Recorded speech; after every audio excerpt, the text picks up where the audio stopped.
Hey everyone, this is Yuki. I'm starting a new video thing called, what's it called again? Crimes Against Pride. It's called Crimes Against Pride. Now I'm gonna read you the story of Matthew Shepard. Please like and subscribe and comment.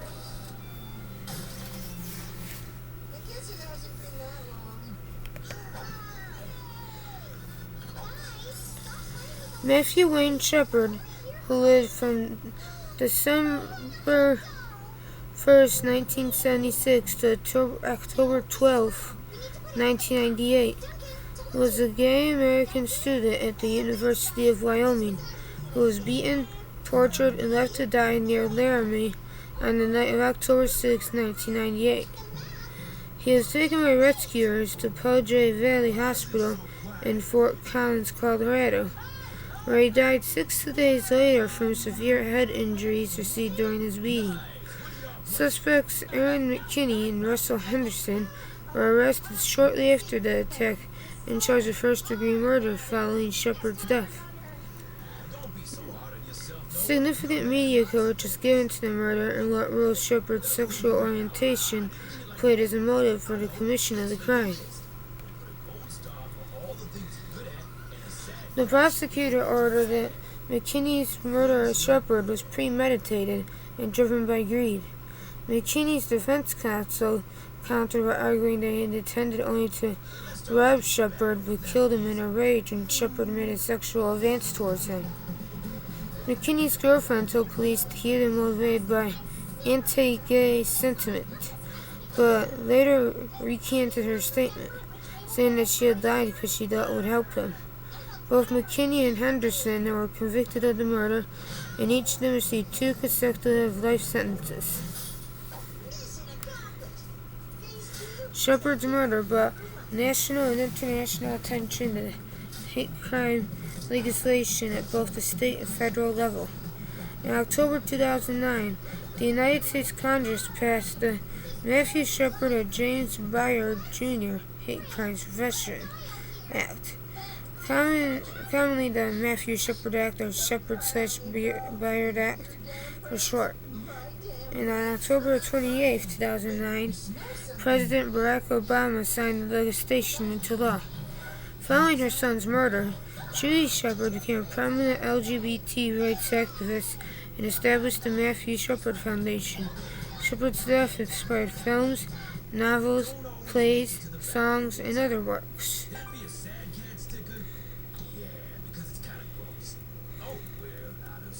Background. New message is received from 21525.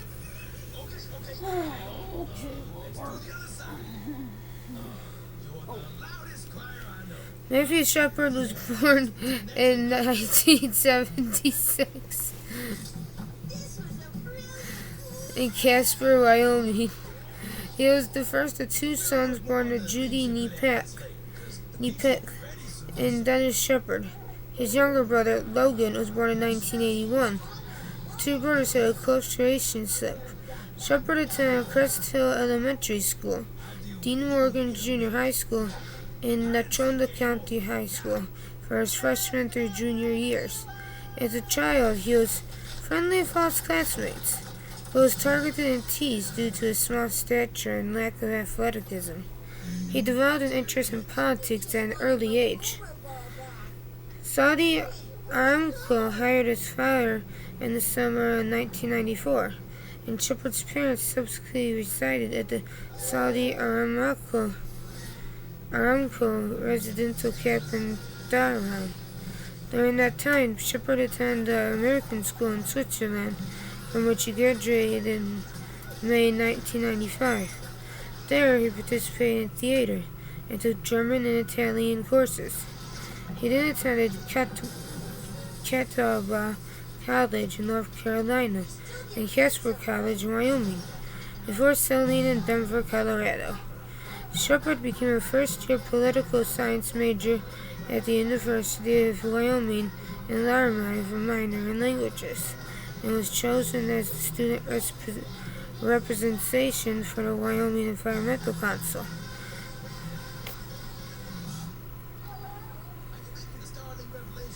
Shepard was an Episcopalian and once served as an altar boy in the church. He was described by his father as an optimistic and accepting young man who had a special gift of relating to almost everyone.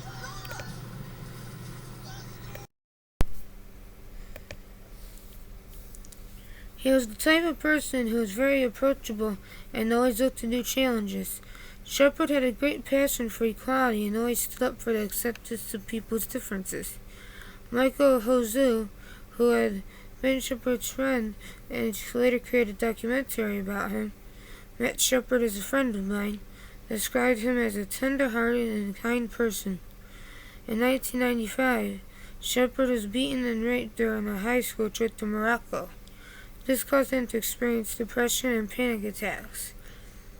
According to his mother, one of Shepard's friends feared that his depression had driven him to become involved in drugs during his time at college. Multiple times, Shepard was hospitalized due to his clinical depression and suicidal ideation. On the night of October 6, 1998, Shepard was approached by Aaron McKinney and Russell Henderson at the Fireside Lounge in Laramie. All three men were in their early 20s. McKinney and Henderson offered to give Shepard a ride home. They subsequently drove to a remote rural area and proceeded to rob, pistol whip, and torture Shepard, tying him to a barbed wire fence and leaving him to die. Many media reports contain the graphic account of the pistol whip being in his fractured skull. Reports described how Shepard was beaten so brutally that his face was completely covered in blood, except where it had been partially cleansed by his tears. The assailant's girlfriends testified that neither McKinney nor Henderson was under the influence of alcohol or other drugs at the time of the attack. McKinney and Henderson testified that they had learned of Shepard's address and intended to steal from his home as well.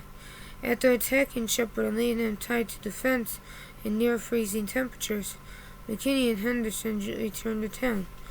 McKinney proceeded to pick a fight with two men, 19-year-old Emiliano Morales and 18-year-old Jeremy Herrera.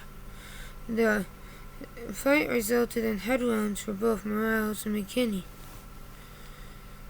Police officer Flint Waters arrived at the scene of the fight. He arrested Henderson, searched McKinney's truck, and found a blood-smeared gun along with Shepard's shoes and credit card. Henderson and McKinney later tried to pursue their girlfriends to provide alibis for them and help them dispose of evidence. Still tied to the fence, Shepard was in a coma 18 hours after the attack, when he was discovered by Aaron Trefus, a cyclist who initially mistook Shepard for a scarecrow. Reggie Flutie, the first police officer to arrive at the scene, found Shepard alive but covered in blood. The medical gloves issued by the Albany County Sheriff's Department were faulty, and Flutie's supply ran out. She decided to use her bare hands to clear an airway in Shepard's mouth. A day later, she was informed that Shepard was HIV positive, and that she might have been exposed to the virus due to cuts on her hands. After taking an AZT regimen for several months, she tested negative for HIV. Judy Shepard later wrote that she learned of her son's HIV status while he lay dying in the hospital. Shepard was transported first to Emmington Memorial Hospital in Laramie before being moved to a more advanced trauma ward at Poudre Valley Hospital in Fort Collins, Colorado. He had suffered fractures to the back of his head and in front of his right ear. He experienced severe brainstem damage, which affected his body's ability to regulate his heart rate, body temperature, and other vital functions. There were also about a dozen more lacerations around his head, face, and neck. His injuries Received from +1-855-510-1490. His injuries were deemed too severe for doctors to operate.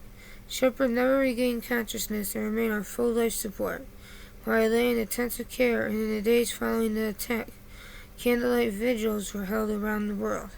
Shepard was pronounced dead 6 days after the attack at 12:53 a.m. on October 12, 1998. He was 21.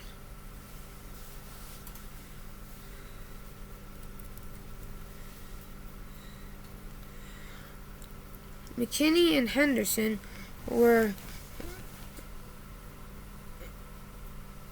arrested and initially charged with attempted murder, kidnapping, and aggravated robbery.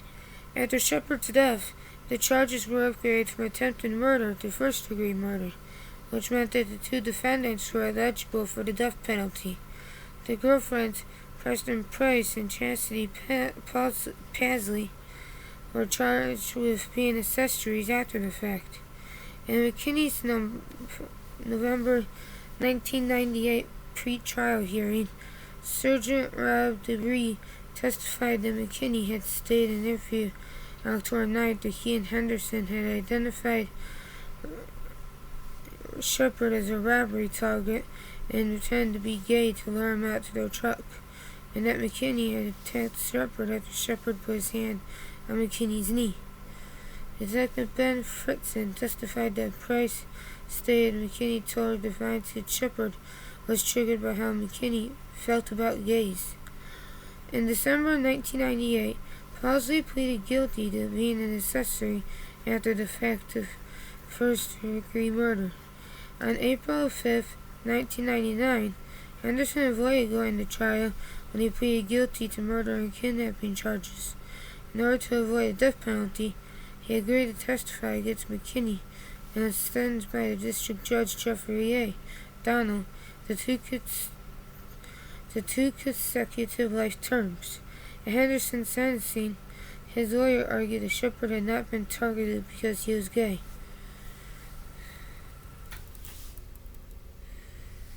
McKinney's trial took place in October and November 1999.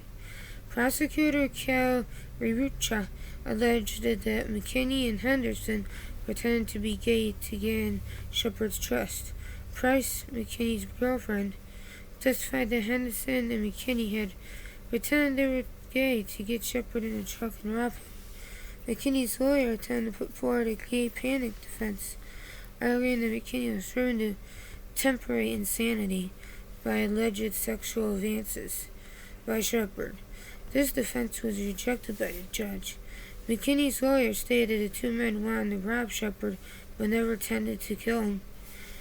Rirucha argued that the killing had been premeditated, driven by greed and violence.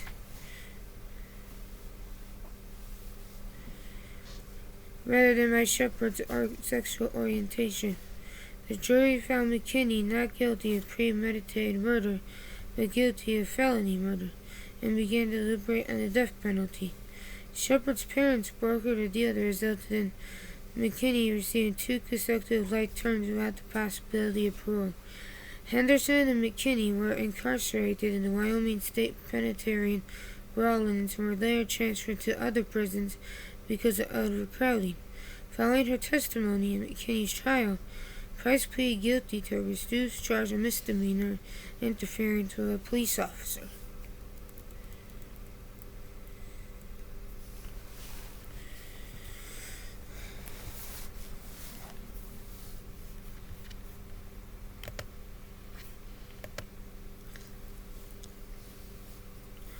(2020)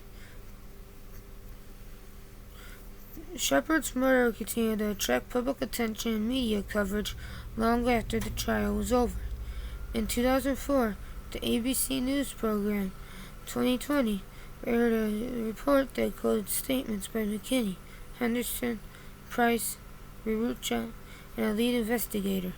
The statements alleged that the murder had not been motivated by Shepard's sexuality, but was primarily a drug-related robbery that had turned violent. Price said she had lied to police about McKinney having been provoked by an unwanted sexual advance from Shepard, telling TV journalist Elizabeth Vargas, "I don't think it was a hate crime at all. It was a murder that was once again driven by drugs." The Book of Matt. Stephen Jimenez, the producer of the 2004-2020 segment, went on to write a book, The Book of Matt, Hidden Truths About the Murder of Matthew Shepard, which was published in September 2013. The book said that Shepard and McKinney, the killer who inflicted the injuries, had been occasional sex partners, and that Shepard was a methamphetamine dealer. Seriously. Jimenez wrote that Fredson told an interviewer, "Matthew Shepard's sexual preference or sexual orientation certainly wasn't the motive in this homicide." Many commentators have criticized Jimenez's view on the attack as being sensational and misleading. Those views are shared by gay advocacy organizations and cultural critics. Some commentators, however, have spoken up to defend it. Some police were involved in the investigation and criticized Jimenez's conclusion. While other police said there's evidence that drugs were an important factor that led to the murder. Anti-gay protests. Members of the Westboro Baptist Church, led by Fred Phillips, received national attention for picketing Shepard's funeral with signs bearing homophobic slogans such as "Matt in Hell" and "God hates fags." Church members also mounted anti-gay protests during the trials of Henderson and McKinney. In response, Romaine Patterson, one of Shepard's friends, organized a group that assembled in a circle around the Westboro Baptist Church protesters. The group wore white robes and gigantic wings, resembling angels, that blocked the protesters. Despite this action, Shepard's parents were still able to hear the protesters shouting anti-gay remarks and comments directed towards them. The police intervened and created a human barrier between the two groups. Angel Action was founded by Patterson in April 1999. Legacy. In the years following her son's death, Judy Shepard has worked as an advocate for LGBT rights, particularly issues relating to gay youth. She was the main force behind the Matthew Shepard Foundation, well, duh, which she and her husband Dennis founded in December 1998. Gay rights activist John Stoltenberg said that to portray Shepard as a gay bashing victim is to present an incomplete account of his victimization. Seeing Matthew as the poster boy of gay hate crime and ignoring the full tragedy of his story has been the agenda of many gay movement leaders. Ignoring the tragedies of Matthew's life prior to his murder did nothing to help the other young men in our community who were sold for sex, ravaged by drugs, and generally exploited. In June 2019, Shepard is one of the inaugural 50 American pioneers, trailblazers, and heroes inducted on the National LGBTQ Wall of Honor within the Stonewall National Monument in New York City's Stonewall Inn. The SNM is the first U.S. national monument dedicated to LGBTQ rights in history, and the wall's unveiling was timed to take place during the 50th anniversary of the Stonewall riot. Requests for new legislation to address hate crimes gained momentum during coverage in the incident. Under existing United States federal law and Wyoming state law, crimes that get committed on the basis of sexual orientation cannot be prosecuted as hate crimes. That's stupid.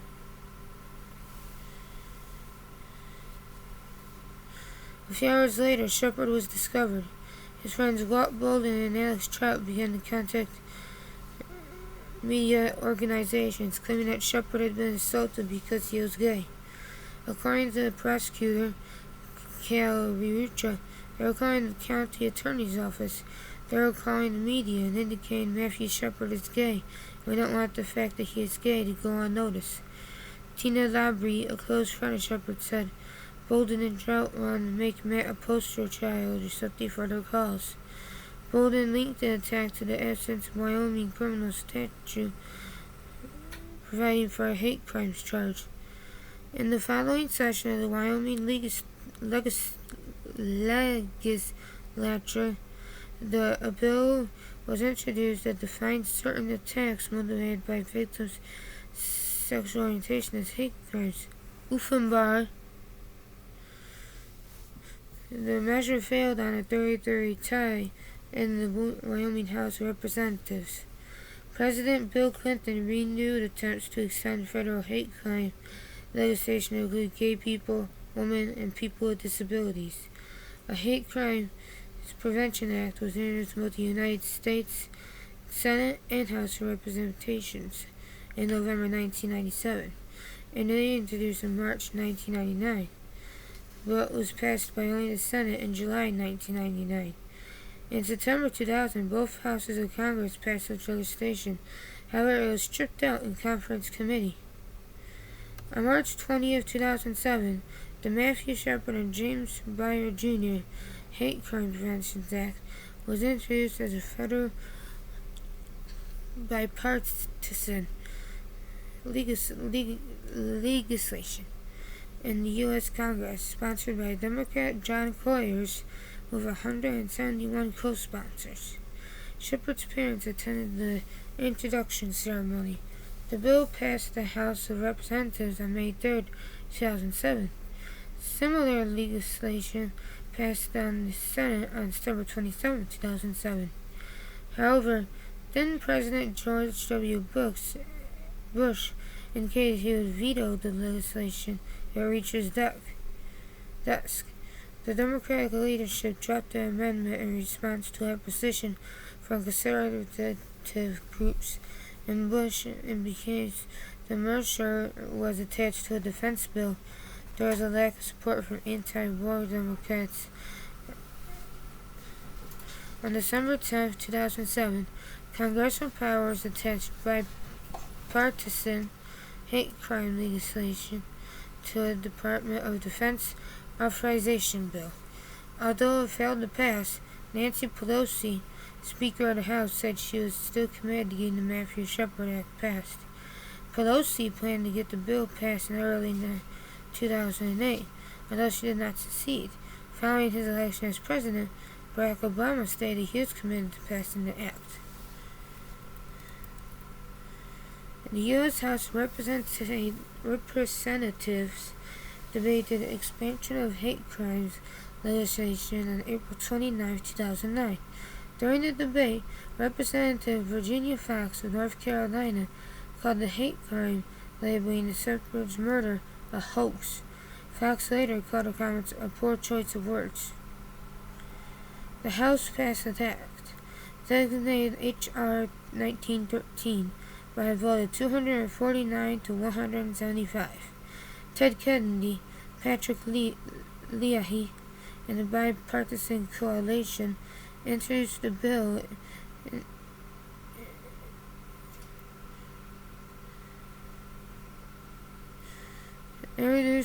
in the Senate on April 28th. It had 43 co-sponsors as of June 17, 2009. The Matthew Shepard Act was adopted as an amendment to S. 1390 by a vote of 63 to 28 on July 15, 2009. On October 22, 2009, the Senate passed the act by a vote of 68 to 29. President Obama signed the measure into law on October 28, 2009.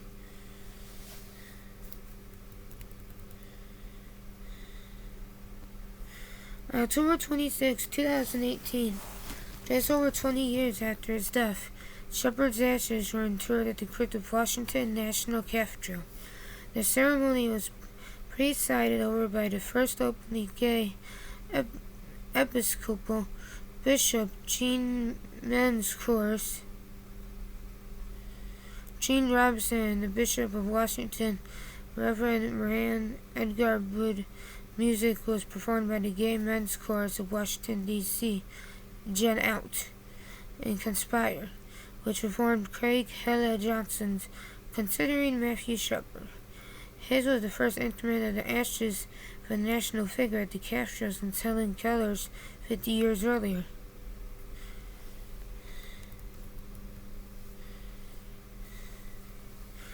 Matthew Shepard's life, death, trial, and its aftermath inspired numerous works, including documentary and narrative films and TV shows, stage plays, and musical and written works. Additionally, NBA player Jason Collins wore the jersey number 98 in honor of Shepard during his 2012-13 season with the Boston Celtics and the Washington Wizards, and would come out as gay following the season. After Collins joined the Brooklyn Nets in 2014, NBA marketing reported high interest in his 98 jersey, and high sales once the item became available for purchase. The Meaning of Matthew. Its full title, The Meaning of Matthew, My Son's Murder and Armory in a World Transformed, is a 2009 biographical book by Judy Shepard about her son. Judy Shepard speaks about her loss, her family, memories of Matthew, and a tragic event that changed Shepard's life in America. The Meaning of Matthew follows the Shepard family in the days immediately after the crime to see their incapacitated son kept alive by life support machines. How the Shepherds learned of this huge public response, the candlelit vigils and memorial services for their child, and their struggles to navigate the legal system.